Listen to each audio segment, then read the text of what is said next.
Welcome to the video, my precious princesses, my wonderful knights, and fabulous beings. Today I will be continuing to read a My Hero Academia fanfiction by Ladies Days called Blood Bond. If you didn't watch the first part of the video, I suggest you go and find it. If you would like to read this yourself, I shall leave a link for the story in the description.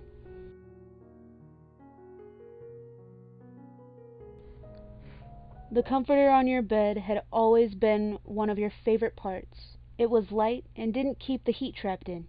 You had always been one to easily overheat at your sleep. You'd have a leg sticking out or half of your body covered, sometimes even opting to just use a majority of the blanket as another pillow. But currently your mind that was just now crawling out of sleep was trying to recall why you decided not to cocoon yourself in bed. Your beating heart thumped loudly in remembrance as a small annoyance resided in your neck. You immediately opened your eyes. The memory of what happened before you passed out flashed through your mind and you stiffened. What happened after you passed out? That blonde leech had seemed dead set on killing you. So why were you alive? Did he mess up? No way. He was supposed to be a professional at this kind of thing. At least that's what your father told you. You slowly sat up, trying to sense if any other part of you was injured, cut, or missing.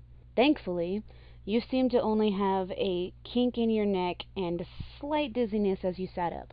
You groaned as you rubbed your pounding head, feeling something wrapped around your neck as well. Touching it slowly, you realized it was some type of wrapping, like a bandage. About fucking time you woke up, the vampire spoke from somewhere near, obviously sounding irritated that you had slept longer than he wanted. You quickly turned your head to the sound of his voice, regretting it instantly as your neck pain doubled. You clasped both hands onto your neck and whimpered from the pain. It was so intense and seemed to grow worse the more you attempted to move. "Don't move, dumbass! You'll agitate the bite," he spoke, his voice now near. You felt his hand hover over your bandage, almost like he was going to check on it himself. In blind fury, you smacked his hand away, a scowl of your own growing on your features as that blond male pulled back. His features darkened, but you continued to hold your angered gaze. "Don't you dare touch me, leech," you spat, teeth gritting together. "I'm trying to help," he venomed back, fist gripped tightly. He stepped forward again, and thinking quickly, but still recklessly, you jumped from your bed. You hit the carpet floor with a thud. A burning sensation erupted from your skin. The rug burn was harsh, but the pain still growing from your neck was enough to make it feel like a minor bruise. Whatever was happening was in no way pleasant for you. Your fingers dug into the carpet, gripping the fibers with a force enough to feel one of the staples come undone. "Hey!" He patted toward you, stopping and hovering over your fallen form. "It hurts, I know. So at least let me help you back into your shitty bed. Or if you still feel like being a dumbass, then you can lay here and glare at your floor." You glanced up at him, watching as he rose a brow at you. You scoffed, sighing in defeat, but lifted up a hand. You still were not happy with this asshole, but you were also reasonable. And right now, the bed was better than the floor. The vampire took hold of one of your arms, lifting you up with ease. He swung you into his arms before tossing you over his shoulder like a bag and walking back towards the bed. He placed you down roughly, but not enough to cause you any pain. He, more so obviously, was just ready to get you out of his arms. He sulked back towards the single chair located in your bedroom. He plopped down onto it, crossing his legs as he sat and looked at you. You looked back at him, the same heated gaze on your face, while he looked more annoyed and observant. The scowl was of course there. That was his iconic look, it appeared. "So, you're his stupid-ass kid?" He clicked his tongue, glancing off to the side. He seemed to give off a rather unimpressed vibe, almost as if he was expecting more from you, or rather, more from the child of his greatest enemy. But instead, you appeared to just be some stubborn, childish baker. How pathetic. "Well, you aren't exactly the monster under my bed." You rolled your eyes, feeling your neck finally begin to die down in painful shots. "In fact, you look more like a delinquent than some professional murderer." He chuckled. "So he talked about me? Guess I can't help but be the fucking best. Which makes him the fattest sore loser around." "God, do you listen to yourself?"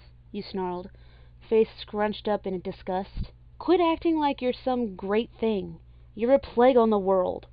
People die because atrocities like you exist. Do you feel no shame in that? Or has every ounce of your humanity left you? His eyes lowered into a glare, and he rose back up to his feet, marching forward and pausing to stare down at you. He gritted his teeth, lip rising to reveal the anomaly among his pearly teeth. Don't you dare fucking talk to me as if you know me. Got it? You seem to forget that I could have killed you, but I didn't. Your life belongs to me, so act damn grateful that I was fucking nice enough to take care of you. Your eyes widened, and you looked at him, fire bursting behind a pair of beautiful orbs. His mouth opened slightly, having not seen these eyes for a while, but it was clear which parent you inherited them from. Grateful? I should be grateful? You laughed in disbelief. You broke into my apartment, destroyed my living room, assaulted me, and then attempted to murder me, and I should be grateful? God, you're such a fucking white swan. It's making me sick to my damn stomach. When you didn't respond, he looked back at you. You stuck your lower lip out, frowning deeply, casting a gaze towards the corner of the room. Your eyes shimmered, possibly fighting back an overflow of emotions. But he wasn't entirely friendly with his own emotions to know what you were feeling. Why would I not be a white swan? You shouldn't be shocked by this information. You know what an asshole my father is, after all, you mumbled, tugging up the blanket resting on you. You blinked, seeing it was the throw blanket from the couch. You never brought it into your room, meaning that he must have been the one to wrap you in it as you slept, and then watched you sleep like some creep. And now, on top of it all, he was attempting to induce his own versions of Stockholm Syndrome on you. You know what that means, he breathed out softly, sitting back down on the chair. Of course I do. Your non-human slang was drilled into my head from an early age. You rolled your eyes. I was taught everything he knew, but unlike him, I wanted nothing to do with my talents. Prove it. He smirked, obviously not taking this situation as seriously as you were. You looked at him in agitation, but sighed. Maybe at least proving you were not the dumbass he was assuming you to be would at least make him be more careful around you. He seemed a bit too comfortable, and that idea didn't sit well in your stomach. Fine, you huffed, taking his appearance slowly. You pass as someone in their early to mid-20s, tend to be without a community of your kind. From the small but unwanted interaction you made in the bakery earlier, I can tell you're not Profarian, but are hematophagous. You are sanguinarian, aren't you? He nodded, smirking to himself. Not bad, but not entirely correct either. Then please do inform me of where did I go wrong. I'll make sure to commit it to memory. You forced a smile. The hostility you admitted was enough to make any sane person back off and give you space you so obviously needed. But he wasn't worried. He had seen much worse and done much worse. If anything, it was almost like old times with your old man to him, harassing him to no end and then outsmarting him. So nostalgic. I'd rather not. He clicked his tongue. Knowing your hunter types, you'll probably use it against me, and my record is pretty good so far. I've never lost, after all. It was silent for a moment. Neither of you knew exactly what to say next. However, to him, there was something ticking away on his mind. He just had to ask you now that he at least had you speaking to him. So, he began, seeing your fierce eyes land back on him with an instant. You're a bastard of an old man. Don't. You shook your head. I don't care what you're about to ask. I don't involve myself with him anymore, and I want to keep it that way, leech. He was silent, taking in how your eyes widened and then narrowed, your lip being chewed on and your hands tightening. He wasn't sure exactly what happened, but it was clear that some deeply emotional shit occurred between you two, and he honestly didn't give a shit about it. Are we done here yet? You sighed, growing tired of his constant, high and mighty attitude. This vampire was too cocky, acting as if he owned the fucking place, and the moment you counter him with cool and cocky was replaced with rage. He was a literal ticking time bomb. He chuckled once, raising a finger towards your neck. Not until that bite stops giving you trouble. And how long will that take? You questioned, feeling as if there was something he would be getting out of this. Probably until morning. No way. You shook your head, gritting your teeth from the pain still coming from your wound. I want you gone. That's not going to happen, he stammered, tapping his foot impatiently. I'm the one calling the shots here. If you do anything to piss me off any more than you already have, I'll reconsider my sudden change of heart." Your eyes twitched, feeling the rock in the hard place starting to squeeze either side of you. On one hand, you wanted nothing to do with this vampire or to let him stay here for another moment. But on the other hand, you were in no position to be able to properly get rid of him, meaning you'd have to call him begging and crying to save you, and that was the worst option of the two. "Fine," you choked out. "But you're not in charge, so let's make a deal. Understand me? And what the fuck am I exactly agreeing to?" He rolled his red hues, obviously ready to play this little game of equals with you. "You can stay here and do whatever the hell you please. However, you are forbidden from touching me, and you have to clean up the apartment that you wrecked. And by the morning, not only do I want this place spotless, but for you to be gone and never seen by me again." Yeah, whatever. I wasn't planning to be your master or anything. Just want to make sure I didn't accidentally create some new bloodthirsty brat by accident. This is the first time I let one of my prey live, after all. "Wait, what?" you shrieked, the throbbing in your neck suddenly becoming much more foreboding than you originally thought. "Relax, it's rare for it to happen. But sometimes I'll cut my lip and my blood will get into your system while I'm feeding, and suddenly you rise again. But I doubt it. You're just like some goddamn baby when it comes to pain. Hell, you fucking stabbed me through that skin twice. You don't see me complaining." The memory of your staking attempts flashed through your head, earning your gaze to look at the male who was now looking at what appeared to be his own phone. His sleeves were rolled up, but his skin very seeable. And despite that, you knew you had shoved your wooden weapon through his cold skin. There were no signs of damage, meaning he was a quick healer, yet another lucky benefit he appeared to have. It was slowly starting to make more and more sense why your father had such a hard time killing this one. Fast reflexes, a good grasp on his powers, advanced healing abilities, and of course, that cocky attitude that seemed to make anyone intimidated by him. But yet, the hostile nature you were so overcome by a few mere hours ago was gone. He seemed almost like a different person, almost like sometime after you passed out, something in him snapped, and this was the result of it. This foul-mouthed, snarky, egotistical asshole, who had made himself very comfortable in your home, and he seemed to be testing you as well, seeing how far he could stretch your boundaries. He was curious about you, but why? He wanted nothing more than you dead, so did your little comment about being happy to be nothing like your father really make him rethink this all? You weren't sure, and he was obviously not going to tell.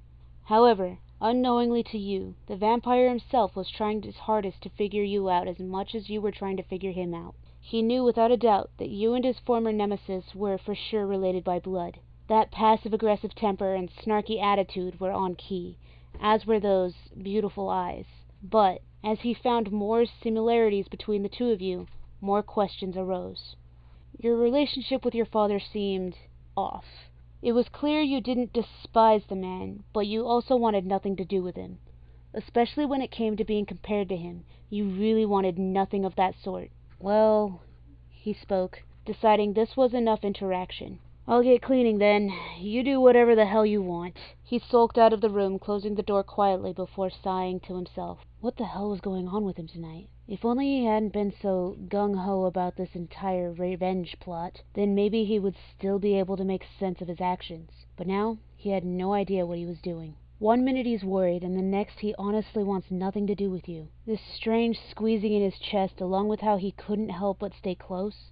You had slept for around 4 hours, and during that time, he didn't move an inch from that chair. He had never done anything close to this, nor had he ever put up with the patience to deal with someone as much as he did tonight. But for some reason, his actions were slowly changing. His emotions were coming back, and his memories of humanity edging closer. He wasn't entirely sure what you did to him, or even if you were completely aware of it yourself, but one thing was for certain: he was changing. Some small part of him scratching away and bursting into his operating system, and thus infecting him. The taste of your blood clung to his tongue even hours after the fact, the sensation of warmth filling him momentarily. Red eyes glanced out of the thrashed living room, and he sighed. Seeing that he was actually going through with this, despite it all, he knew deep down what had happened. But being so thick-headed and stubborn, the chances of his conscious self-realizing it were slim to none, so instead, he'd continue to act and question himself to exhaustion. The small figures looked around the empty room quickly, double-checking to make sure that no one was around. The room was quiet and the hall was empty, meaning the coast was clear for them to dash in and out before being caught. The small girl, dressed in a pastel blue sundress, bounced excitedly at the luck of this chance. Turning to look at her companions, she was overcome with joy and suddenly and rather gleefully hugged the boy. He remained still, not entirely sure how to react to his best friend hugging him tightly and with such force. "He's not here, so we can go get them back," the small girl announced, dashing into the study and immediately going towards the desk drawer. The boy followed closely behind her, taking in the entire office. His eyes widened, cerulean and silver, catching onto objects he had never seen before. His father always kept his study locked, but her father didn't seem to care as much, having the door wide open after he left moments ago. "Come help me," she shouted to him, grabbing his sleeve and bringing him close to the drawer she was fumbling with. He watched as she pulled with all her might, tugging, hitting, kicking, and even attempting to pick it with a hairpin. But the locked drawer was child-proof, it appeared, and with a huff she crossed her hands. Of course he would lock it. She blew a piece of her now loose hair out of her face, the bent beyond repair bobby pin in her hands. "Let me try," her friend spoke, carefully moving past her, standing on his own in front of the drawer. He gulped, gripping his right hand tight before turning to the girl with a small, unsure pout. The girl tilted her head to the side, not sure why he was looking at her when he should be unlocking the drawer and getting their stuff back. "You can't look," he spoke, flashing worried eyes at her. "What? Why?" she asked, not liking the idea of her friend having a secret she didn't know about. "My dad will get mad. Just do it," he quietly begged, voice coated in concern for the repercussions if he allowed the girl next to him to see. "Fine," she grumbled, closing her eyes. "You'd better get my stuff back." "Here," he spoke, stuffing something quick into her hands before slamming the drawer shut. The small girl opened her eyes again, seeing the slingshot that had been confiscated from her earlier today. She smiled brightly, turning toward her friend and nodding in thanks. He nodded back, his own small white bird plush back in his arms. "Thank you," the girl mouthed, signaling for him to follow as they escaped the study. "I don't know how you did it, but it was super cool." He nodded, stuffing the toy back into his bag. He turned to the girl, holding out his hand for her and nodding slowly. "I should go home. My sister is making soba for dinner." "Okay," the little girl waved. "See you tomorrow." He nodded, slipping out the back door and dashing back next door to his own home. The locks of red and white stuck out among the green and brown scenery of your shared backyard. Turning back towards her room, ready to play with her favorite toy once more, the girl came crushing into a pair of legs standing in front of the staircase up to her room. She blinked, quickly holding the toy under her body. The older man rose a brow, extending his hand. "You can give it to me now, or we'll do things the hard way." "It's not fair! I got it back fair and square like you told me to," she whined, not ready to be separated once again from the toy. "I said if you got it back without me noticing. So did you really think your loud running down the stairs with your friend counts?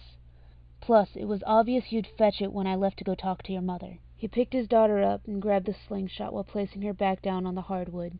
Her eyes bubbled, not believing his words to be fair. He always added on another rule right when she won. It just wasn't fair. "You'll never be able to successfully take down the vile scum of this planet if you can't even sneak up on one. I know you think it's unfair, but I'm just trying to help. There are creatures out there who will come after you the moment they know who you are, and unless you can defend yourself, you'll die a long, painful death. Do you want that?" "No, Father." "Then I'll be hiding this again, and if you can sneak it away from me without being noticed and without the help of a friend this time, then maybe you can keep it for a week." Her eyes grew wide. An entire week, with no tests or suddenly her toys getting taken away for no reason? Oh, what an amazing week that would be! And as she thought it over, her father moved away. His footsteps echoed off, his figure becoming blurry as he walked further and further away from the small girl, the hallways fogging over and fading as the memory came to an end. You woke up with a start, not having that memory flash through your mind in a long time. I'm gonna do that again. It was such a strange memory that some part of you still believed it to be some fever dream you had long committed to fact. It wasn't even that the actions of your father were off. In fact, it was the most realistic part of it all. But everything else was off, especially the childhood friend. It had been ages since you had seen him, but even so, he never told you how he was able to unlock that drawer to get his bird plush back. His family was always rather secretive, the only times he'd talk about his family being the times when he would have to excuse himself to dash home. And somewhere in your memory, you recalled seeing both of your fathers arguing during one playdate. You couldn't recall what, but the next time you saw the boy, he wasn't the same. And now that day was over 15 years ago, and as you aged, you recalled less and less of exactly what happened. But the feeling of silence around his family was something that never came undone by the hands of time. It was always there, and even now. Rising to your feet, remembering that you had a shop to run and income to earn to be able to continue living here, you had been so wrapped in your thoughts of the past that you almost forgot about the events from the previous night until you stepped into the living room. The furniture had been entirely rearranged, and every inch scrubbed clean, the scent of lemon cleaner fresh on the kitchen countertops, and the couch having been freed of lint and hair. Everything looked new. Sticking on the counter was a sticky note. The handwriting was hardly legible, but you made do and began to get a reminder of what you had allowed to spend the night. Dough girl. Your decorating skills sucked, so I made it better. You're fucking welcome. Think of it as a memento from me to your stupid ass. As promised, seeing that the swelling went down and you weren't bawling your shitty eyes out in your sleep, I'm gone. Be fucking thankful I decided to be damn merciful for the first time in centuries. Only 'cause you ain't your bastard of a father. Bakugo. Katsuki. Near the bottom of the note, something had been scribbled out beyond your ability to read. Shrugging, you tossed the note over your shoulder and into the trash can. Whatever it was must not have been important if you'd erased it. Though, if you had more of a care and decided to try to look at the stack of sticky notes that the vampire had written the note on, you might have seen the message very clearly. An ominous warning that only he could know. It was how he managed to find you, after all. And if he did, he certainly wouldn't be the only one. He was merely just the first one. Be careful. I'm sure as hell not the only one looking for revenge against your old man. You might be in some serious fucking danger. Thank you for listening. If you enjoyed your time here, please be sure to like the video. If you would care to hear more, please consider subscribing. Farewell for now, my loves.